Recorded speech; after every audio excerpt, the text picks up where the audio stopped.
त्यसको सिमानाको तपाईको उत्तरदायित्व लिनु पर्यो त्यसमा। र इन्डियाको पुलिसले आएर जुन नेपालीले मारे हैन र नेपालीले पुलिसले चाहिँ नेपालीले मारेको चाहिँ म फरक चाहिँ देख्दिन, किनभने यो चाहिँ राज्यको उत्तरदायित्व हो।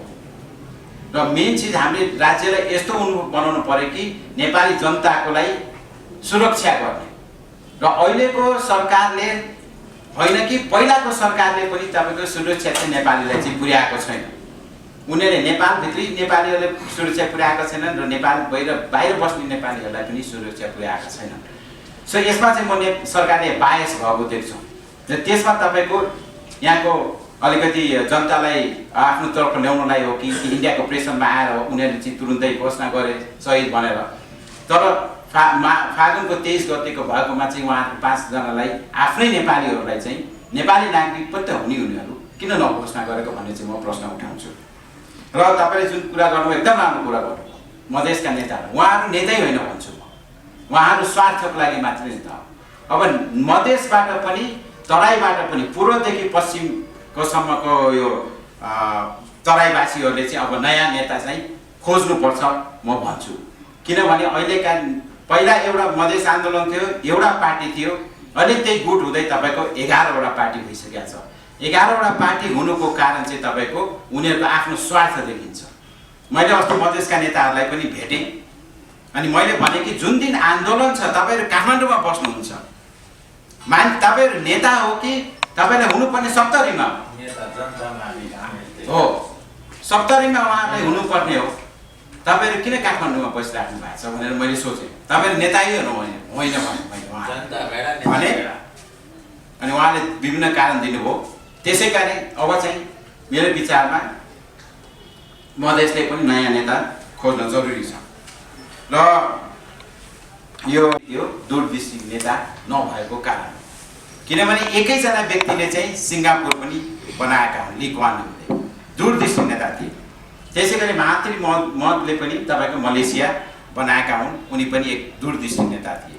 अहिले तपाईको शेख मोहम्मदले हेर्नु दुबई भन्ने जस्तो ठाउँ मरुभूमिलाई 10 वर्षकै भित्र कति उहाँले चाहिँ विकास गर्नुभएको थियो। उहाँ पनि एउटा दूरदृष्टि नेता। तर उहाँ दूरदृष्टि नेताहरूमा एउटा के थियो भने राष्ट्रप्रेमी थियो। उहाँहरूमा जनतालाई प्रेम गर्ने र राष्ट्रलाई प्रेम गर्ने र त्यस्तो खालको नेता चाहिँ हाम्रो चाहिँ देशमा चाहिँ आएका छैन। र त्यसैले हाम्रो देश चाहिँ विकास चाहिँ नहुन गएको, जबकि हाम्रो देशमा सबै चिज स्रोत साधनहरू सबै हुन्छ। कृषिदेखि लिएर जलस्रोतदेखि लिएर पर्यटनदेखि लिएर जडीबुटीदेखि लिएर हामी सोमालिया र इटेरिया जस्तो होइन, तर हामी सुनको थालमा बसेर पनि भिख माग्छौँ। र त्यो भएको कारण चाहिँ राजनीतिले अस्थिरताले गरेको। र तपाईले भन्नुभयो एकदम राम्रो प्रश्न गर्नु। मेरो पनि विचार छ, मेरो भिजन छ, मैले त्यो तपाईहरुको माझ अगाडि लाँदैछु। तर राजनीति भनेको यस्तो गर्ने मेरो विचार अमेरिकाले मलाई सिकाएको, जुन कि जनताको माझ भित्र गइकन म त्यसैले पूर्वदेखि पश्चिम महाकाली अहिले गइरहेको छ, इन्टरेक्सन गरिरहेको छु, जनताको कुराहरू बुझिरहेको छु, समस्याहरू बुझिरहेको छु, देश किन पिछडिएको बुझिरहेको छु। र त्यो जनताले के चाहन्छन्, उहाँहरूले मलाई चाहन्छ कि चाहँदैन, उहाँले नयाँ पार्टी चाहन्छ कि चाहँदैन, कुन तरिकाले उहाँहरूले चिचाइराख्नु भएको छ भन्ने त्यो मैले राम्रोसँग भित्रबाट छलफल गरेर चाहिँ अगाडि बढाइरहेको छु। अब यो चाहिँ म तुरुन्तै चाँडै नै निष्कर्षमा पुग्छु। यो र अहिले जुन जनताले भने पानी बिनाको माछा अहिले जनताहरू छन् नेपालमा है। र अहिले जुन यो अर्को चाहिँ तपाईले भन्नु स्थानीय चुनावको कुराहरू छ। अब चुनाव होला नहोला हेर्दै जाउँ, तर चुनाव भनेको त हुनुपर्छ। तर चुनावमा जुन स्थिति छ नेपालको, त्यसमा चाहिँ हामीले सबैलाई समावेशी गरेर चाहिँ चुनाव गऱ्यो भने चाहिँ हाम्रो देशले चाहिँ बेटर होला भन्ने चाहिँ मेरो चाहिँ धारणा छ त्यसमा।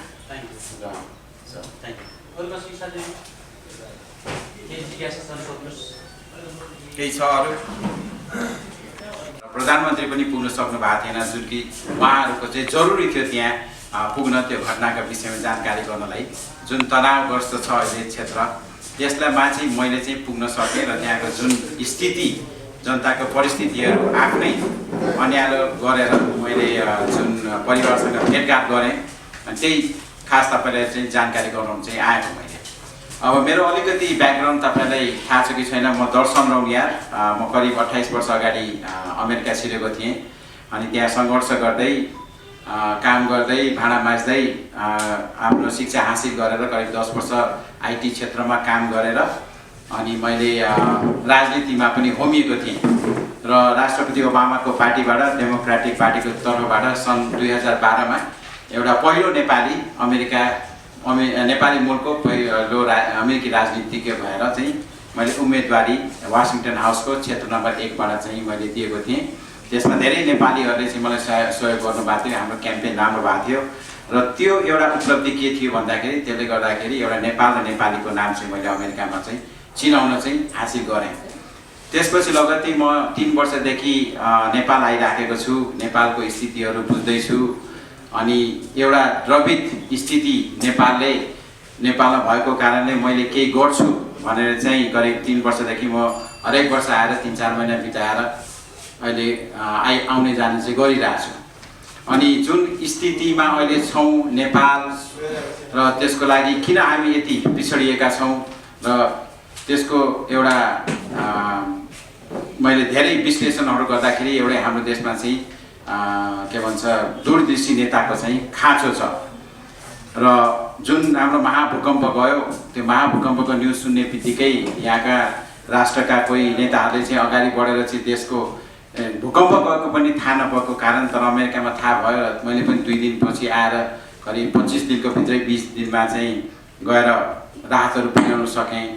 र अहिले पनि जुन 70को घटना भयो मैले चाहिँ राष्ट्रले र सरकारले चाहिँ कुनै काम गरेको चाहिँ देखिनँ र त्यसमा अहिले मैले नै केही अगाडि बढ्नुपर्छ भनेर चाहिँ मैले एउटा टिम बनाएर त्यहाँका साथीभाइहरूलाई छलफल गरेर त्यहाँका गाउँवासीहरूलाई, जुन पार्टीका कार्यकर्ताहरूलाई, सिडिओ अफिसलाई र प्रहरीलाई त्यसको मार्फत चाहिँ एउटा मैले यो भिजिट गरेको थिएँ।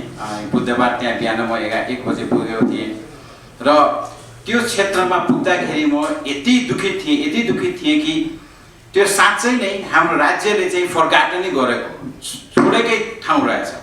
र जुन पहिले मैले हेर्दाखेरि मधेस आन्दोलन किन स्टार्ट भइरहेछ, किन त्यहाँ भइरहेछ भन्दाखेरि चाहिँ प्रत्यक्ष रूपले तपाईँले त्यहाँ जानुहुन्छ भने मात्रै तपाईँले बुझ्न सक्नुहुन्छ।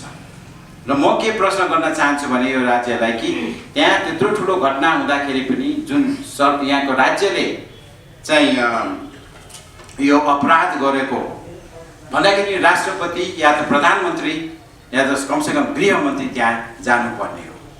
र म जाँदाखेरि त्यहाँ ठुलो तनावग्रस्त थियो। त्यहाँ अहिले पनि कोही व्यक्तिहरूलाई चाहिँ छिन्न दिएका छैनन्। अस्ति मानव अधिकारका व्यक्तिहरू पनि पुगे, उनीहरूमाथि पनि अपराध गरे उनीहरूले, होइन। अब म एउटा अमेरिकाबाट आएको, यो मानव अधिकारको कुराहरू मैले सरकारमा र त्यसपछि अमेरिकामा, अमेरिकी संसदमा र त्यसपछि तपाईँको वर्ल्डको ह्युमन राइट्स बडीहरूमा, एमनेस्टी इन्टरनेसनल, ह्युमन राइट्स वाचहरूमा चाहिँ पुर्याउँछु भनेको कारणले उहाँहरूले मलाई चाहिँ गाइड गरेर त्यो 3वटा गाउँ लिएर जानुभयो, जसमा मैले 5वटा फ्यामिलीलाई भेटेँ। र उहाँहरूको फ्यामिलीलाई भेट्दाखेरि उहाँ श्रीमती जुन हुनुहुन्थ्यो दिनभरि रोइराख्ने, आफ्नो खालि परिवार, एक्सटेन्डेड फ्यामिली र जुन कि गाउँवासीहरूको माझमा जुन एउटा पीडा, एउटा द्रवित अवस्था देखेँ, त्यसले चाहिँ मैले चाहिँ यो तपाईँहरूको माझ चाहिँ पुर्याउन लागेको। र हामी नेपाल अहिले पनि धेरै नै पिछडिएको भने चाहिँ मैले चाहिँ त्यहाँ गएपछि मात्रै चाहिँ देखिन्छ। र त्यहाँबाट स्वतः जुन किसिमको मधेसले अहिले पनि 2007 सालदेखि अहिलेसम्मको आन्दोलनहरू पनि भए, धेरै चुनावहरू पनि भए, धेरै अरबौं रुपियाँ पनि खर्च गरिए, तर हाम्रो देशले चाहिँ केही प्रगति भएको चाहिँ हामीले पाएका छैनौँ र त्यसमा विकास केही भएको छैन। त त्यो विकास नभएको कारण चाहिँ मेरो विचारमा यहाँको जुन राजनीतिक अस्थिरता, विधिको शासन नहुने भएकोले र सुशासन नभएको कारणले चाहिँ भइरहेको। र यस्तो स्थितिमा पनि राज्यले चाहिँ एउटा केन्द्रीकरण नगरेर चाहिँ त्यहाँ नगएको अवस्था देख्दाखेरि मलाई चाहिँ धेरै नै दुःख लागेको छ। र जुन परिवारको निहत्या, उनीहरूको के भन्छ श्रीमानहरूलाई हत्या गरिएको छ र जुन प्रकारले म त्यो घरहरू कोठाहरूमा पनि भित्र छिरेर हेरेँ, अरू त्यहाँको लोकल वासीहरूलाई कुरा गर्दाखेरि पुलिसहरूले चाहिँ जबरजस्ती त्यहाँभित्र छिरेर ढोका पनि फुटालेर लट्ठी प्रहार गरेर मान्छेहरूको टाउकोमा पनि घाउहरू भएको हेरेँ र उहाँहरूले चाहिँ सुतिरहेका बुढेसकालका 70-80 वर्षका बुढाहरूलाई पनि तानेर चाहिँ लुटपिट र कुटपिटी गरेका थिए र उहाँको श्रीमतीलाई कुरा गर्दाखेरि र त्यहाँ लोकल मान्छेहरूलाई कुरा गर्दाखेरि उहाँले के भन्नुहुन्थ्यो भन्दाखेरि उहाँहरू चाहिँ कुनै कार्यकर्ता पनि होइन, उहाँहरूलाई कसैले भड्काएर ल्याएको होइन, उहाँहरू एउटा सिम्पल प्रदर्शनकारी हो जसले चाहिँ आफ्नो अधिकारको लागि, जसले चाहिँ आफ्नो 70 एउटा जिल्लाको लागि विकासको लागि, आफ्नो शिक्षाको लागि, रोजगारको लागि चाहिँ उहाँहरूले चाहिँ जुन सङ्घर्ष गरिराख्नु भएको छ त्यो सङ्घर्षको लागि उहाँहरूले चाहिँ फाइट गर्ने भनेर एमालेको जुन एउटा त्यो मेचीदेखि महाकालीको जुन अभियान थियो त्यसको लागि चाहिँ हामीले विरोध गर्छौँ भनेर निक्लिनु भएको थियो। तर त्यसमा चाहिँ अब एमालेका नेताहरूले पनि अलिकति भड्काउने किसिमको आवाजहरू उठाएर त्यहाँ जुन सङ्घर्ष गरियो र त्यसमा चाहिँ खेतमा लखेटियो र एकदमै जुन प्रकारले गोली हानिएको छ एकदमै पेटबाट भित्रबाट एकदम क्लोज रेन्जमा र त्यसपछि टाउकोमा पनि एकदम क्लोज रेन्जमा हानियो र जुन गिदी नै निस्केको तपाईँहरूले पनि हेर्नु भएको छ त्यो चाहिँ एकदम मानव अधिकारको उल्लङ्घन भएको छ यो देशमा। र त्यसले के देखाउँछ भने हाम्रो कम्युनल फिलिङ्स चाहिँ धेरै नै जुन पहाड र मधेसको बिचमा चाहिँ ठुलो ग्याप चाहिँ बढिरहेको चाहिँ म देख्छु र त्यसलाई चाहिँ हामीले सरकारले चाहिँ एकदम अगाडि बढेर चाहिँ रोक्नुपर्छ त्यसलाई र जो चाहिँ अपराधीहरू छन् त्यसलाई चाहिँ इन्भेस्टिगेसन गरेर एकदम स्वतन्त्र रूपले इन्भेस्टिगेसन गरेर त्यसलाई चाहिँ जो चाहिँ पुलिसकाहरू छन् या जो जिम्मेवारी व्यक्तिहरूलाई चाहिँ न्यायालयमा चाहिँ ल्याउनु पर्यो, अदालतमा ल्याउनु पर्यो र त्यो व्यक्तिहरूलाई चाहिँ जस्टिस चाहिँ दिलाउनु पर्छ भनेर चाहिँ मैले चाहिँ तपाईँहरूको बिच सङ्कल्प गर्छु र यो चाहिँ म सरकारलाई पनि पहल गर्छु। यहाँको सरकारले मान्दैन भने यसलाई चाहिँ म इन्टरनेसनल स्तरमा चाहिँ अब ल्याउनु पर्ने चाहिँ जरुरी देखिसकेको छु। किन भन्दाखेरि 1.5 वर्ष अगाडि पनि मधेसको आन्दोलन हुँदाखेरि संविधान बन्दाखेरि 50 जना मान्छे मरिएका थिए, अहिलेसम्म पनि त्यसको चाहिँ निष्कर्ष चाहिँ हुन सकेको छैन। सो यो कुरा चाहिँ मैले यहाँका मानव अधिकारका व्यक्तिहरूलाई पनि राख्न चाहन्छु र यहाँको संस्थाहरूलाई पनि राख्न चाहन्छु।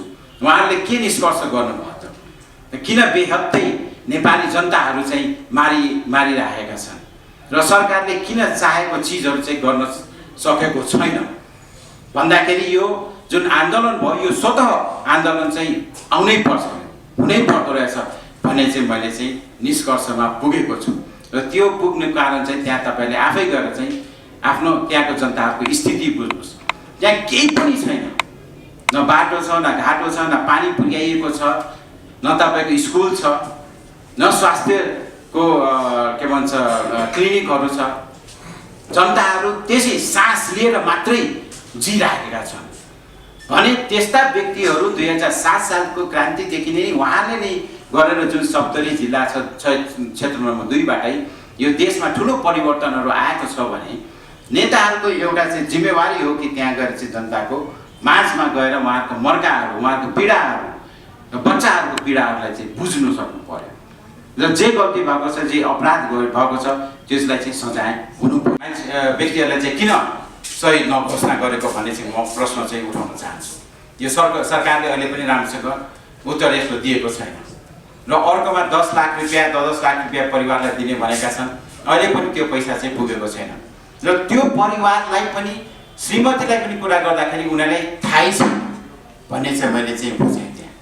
सो यो चाहिँ सरकारले चाँडै पैसा पुर्याउनु पर्यो र तेस्रोमा त्यो श्रीमतीहरू जुन कि अहिले कलेज पनि गइरहेछन्, कसैले स्कुल गइरहेछन्, कसैले चाहिँ रोजगारी खोजिरहेछन् भने त्यो श्रीमतीहरूलाई चाहिँ सरकारको रोजगारी चाहिँ उहाँले जिम्मा लगाउनु पर्यो, दिलाउनु पर्यो भन्ने चाहिँ मेरो माग छ।